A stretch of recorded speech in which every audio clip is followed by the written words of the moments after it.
3rd Junior Vice Commander of the Disabled American Veterans, service-connected disabled Marine Corps veteran who served from 1986 to 1994, and the former Massachusetts Secretary of Veterans Services from 2011 to 2015. Quite the resume, Coleman. Thank you so much for joining us. We're honored to have you today.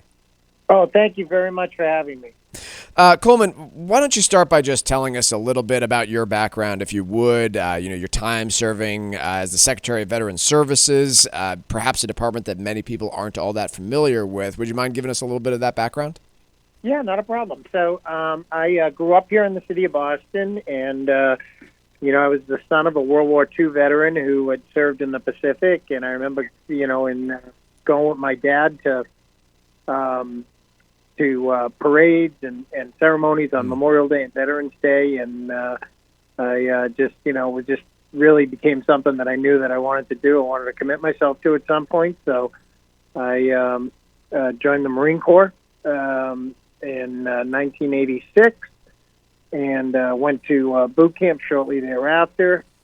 Came back, went into the reserves, and got activated for Operation Desert Storm in the first Gulf War. Did a deployment in Saudi Arabia, Kuwait, and Iraq for about 6 months.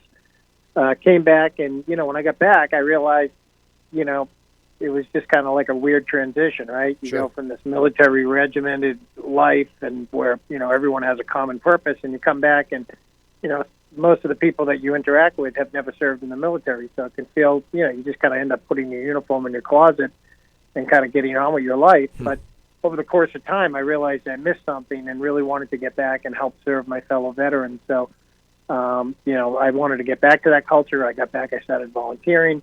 I started doing some work, learning about veterans benefits and services and helping others to learn about them.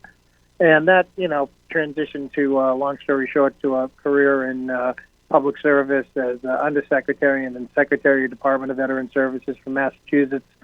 Very fortunate. I was appointed by Governor Patrick, and we were fortunate to go out there and really, educate people and help people with the incredible resources and benefits for veterans that we have here at the state level, in addition to their very, comprehensive set of benefits that they have at the federal level. And, one of the biggest partners for me in getting the word out and helping me to do this job was the Disabled American Veterans Department of Massachusetts here in Massachusetts, the DAV. And so when I left state service, that was just an organization that I naturally gravitated towards, and I've been happy to help them ever since. So let's dive in right there. Can you talk about the DAV, the Disabled American Veterans Department, and nationally their mission, and then specifically their work they do here in Massachusetts? Yeah, well, DAV is an amazing organization. It is a 100-plus years old, congressionally chartered organization. It was founded by World War I veterans who came back to the Cincinnati area, and really these were individuals with pretty significant disabilities from their service in combat, and formed this camaraderie to be able to support other veterans. And from that, it's grown into an organization with over 1 million members throughout the country. We are a critical resource for many veterans with disabilities. I know in your promo you played about our volunteer drivers and the millions of miles they've accumulated, making sure that particularly our senior veterans make sure they get to their medical appointments on time and they have a way to get back. If not for us, many of those folks would go missing appointments. Yeah.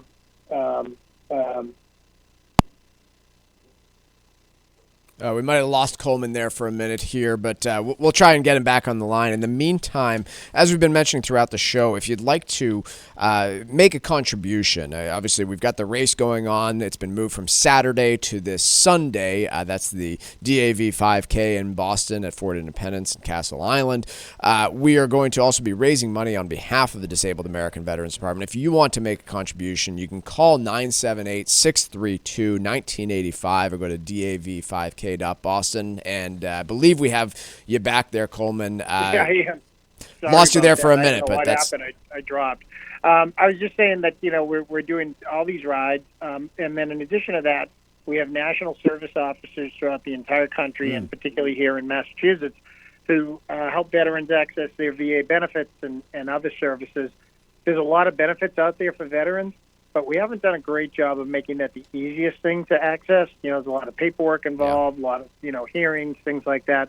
We act as a power of attorney free of charge. There's no even obligation to join DAV, although we would, be happy to have people, and then help them secure those benefits. And, I'll just give you a quick example. I mean, during the pandemic and when the economic slowdown, many of our elderly veterans were very, very frightened about, losing their place to live, losing, their economic well-being.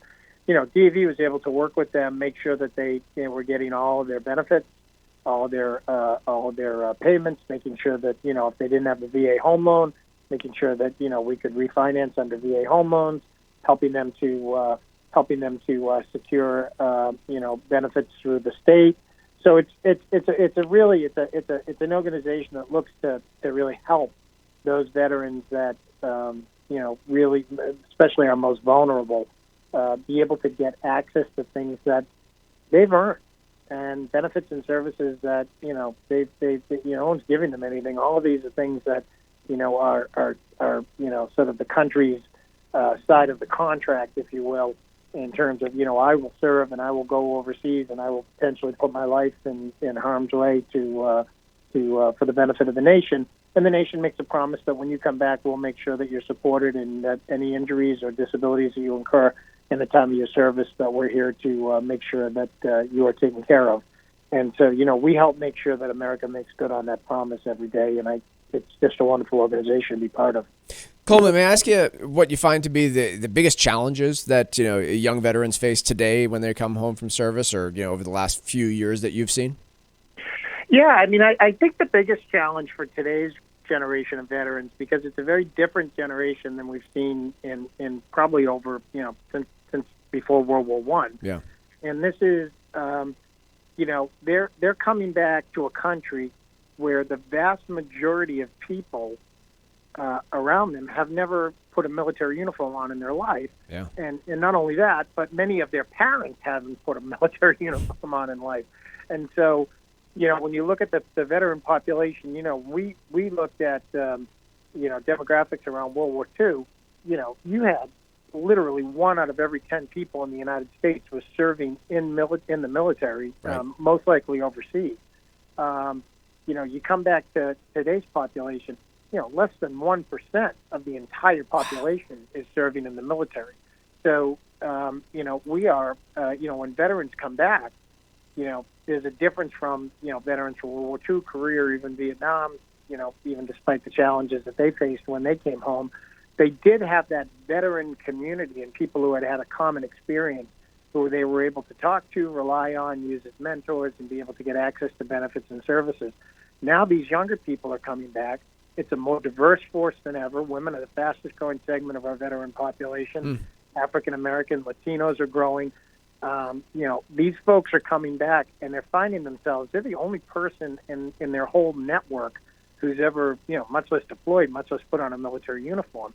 And they don't get access to that camaraderie and that benefit of, the wise old mentor kind of patting you on the back when you get home and showing you all your benefits and services and the things you need to be doing. So it's important for those folks to understand they are not alone.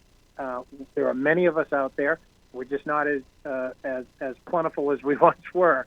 But organizations like DAV are there to support you in any way that you need, be able to help you with the challenge of reintegrating from military life back into civilian life, and make sure you get a good fighting chance as you begin, the next stage of your career.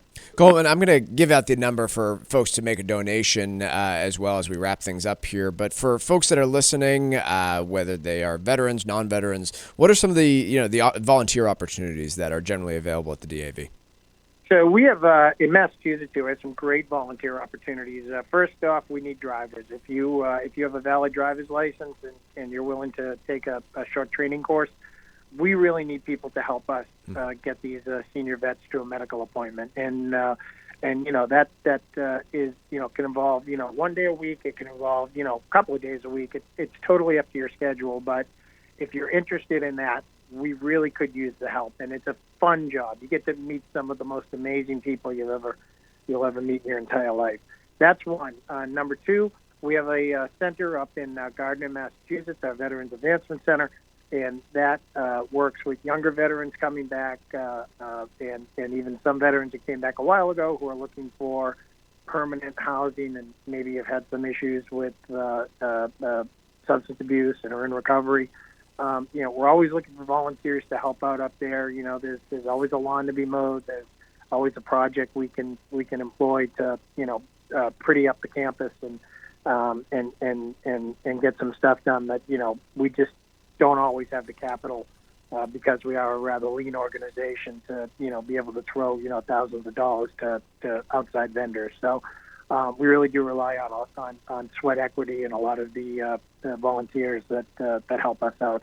And then third, our road race coming up on Sunday. I know it's sold out, but be there to cheer on, and please think about us next year. It's a great way to celebrate Veterans Day.